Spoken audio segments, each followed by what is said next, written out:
nama saya Oktaria Ginting dengan NIM 210306034 dari Prodi Peternakan kelas A. Kali ini kita akan membahas mengenai anatomi dan fisiologi dari hewan kelinci. Pertama-tama kita masuk ke dalam bagian luar dari kelinci. Yang pertama itu ada kaput atau bagian kepala. Kemudian ada kolum atau bagian leher. Kemudian trunkus atau bagian badan.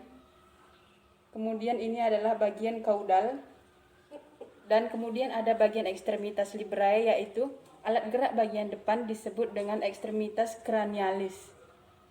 Sedangkan alat gerak bagian belakang disebut dengan ekstremitas caudalis. Kita masuk ke dalam bagian kaput, yaitu bagian kepala. Yang pertama itu ada rima oris atau mulut. Rima oris terbagi menjadi dua, yaitu labium superior atau rahang atas dan labium inferior atau rahang bawah. Kemudian ada fibrise, yaitu rambut-rambut kaku yang terletak di atas labium superior atau sering disebut dengan kumis kelinci.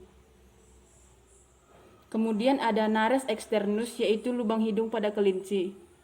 Selanjutnya ada organon visus atau indera penglihatan pada kelinci. Terbagi menjadi kornea, iris, pupil, dan palpebra atau kelopak mata. Sedangkan untuk palpebra juga terbagi menjadi beberapa, yaitu palpebra superior, palpebra inferior, dan palpebra plica seminalis. Kemudian masuk ke dalam bagian organ pendengaran atau organon auditus. Yang pertama itu ada pinnae atau daun telinga. Kemudian ada porus acousticus externus, yaitu lubang telinga bagian luar. Kemudian kita masuk ke dalam bagian trunkus atau badan. Yang pertama itu ada bagian toraks atau bagian dada. Kemudian ada bagian abdomen, yaitu bagian perut. Ada bagian dorsum atau bagian pinggang. Kemudian ada bagian glute atau bokong. Kemudian ada bagian perineum, yaitu tepi pada anus. Kemudian masuk ke dalam organ genitalia. Yang pertama ada penis sebagai alat kopulasi.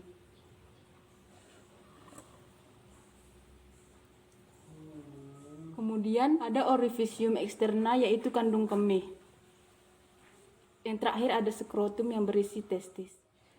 Selanjutnya kita masuk ke dalam bagian ekstremitas librae. Yang pertama itu ada ekstremitas cranialis.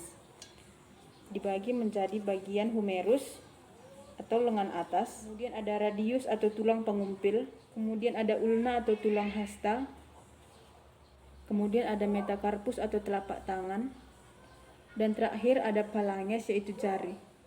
Kemudian ada bagian ekstremitas caudalis. Yang pertama itu ada tulang paha atau femur, kemudian ada tulang tibia, kemudian ada tarsometatarsus, kemudian ada phalanges atau jari.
Kita masuk ke dalam viscerum abdominalis. Yang pertama itu ada diafragma, kemudian ada paru-paru,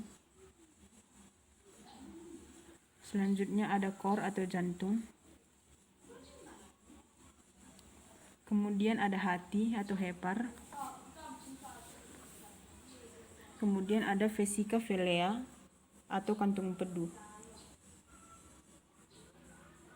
Kemudian ada ventriculus atau lambung. Selanjutnya ada cecum. Kemudian ada intestinum crassum. Lalu ada intestinum tenue. Dan terakhir ada vesica urinaria atau kantung kemih. Kemudian ada ginjal.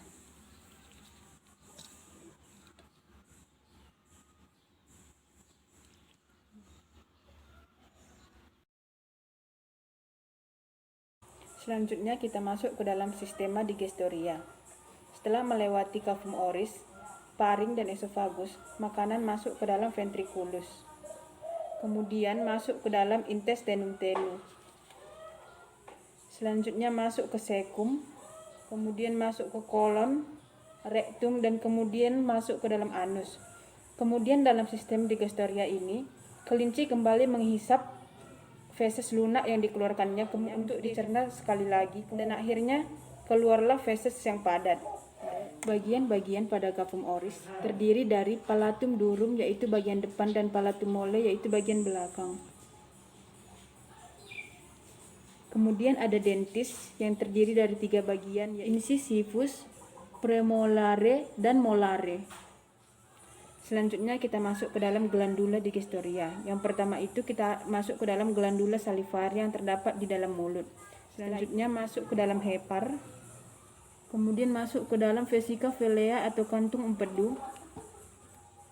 Dan masuk ke dalam pankreas.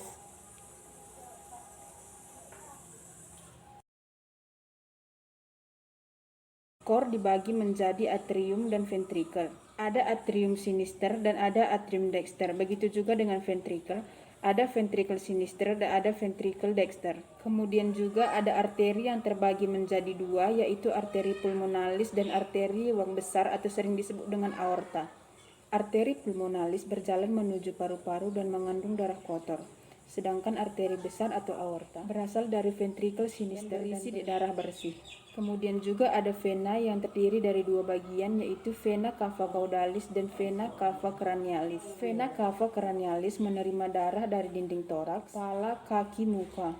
Sedangkan vena cava caudalis menerima darah dari kaki dan alat-alat bagian dalam.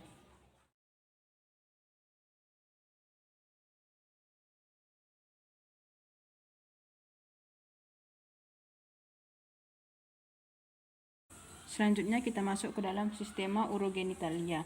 Yang pertama itu ada ren atau ginjal, kemudian ada ureter, kemudian ada vesica urinaria atau kantung kemih, dan terakhir ada uretra. Selanjutnya masuk ke dalam sistema genitalia yang terdiri dari testis,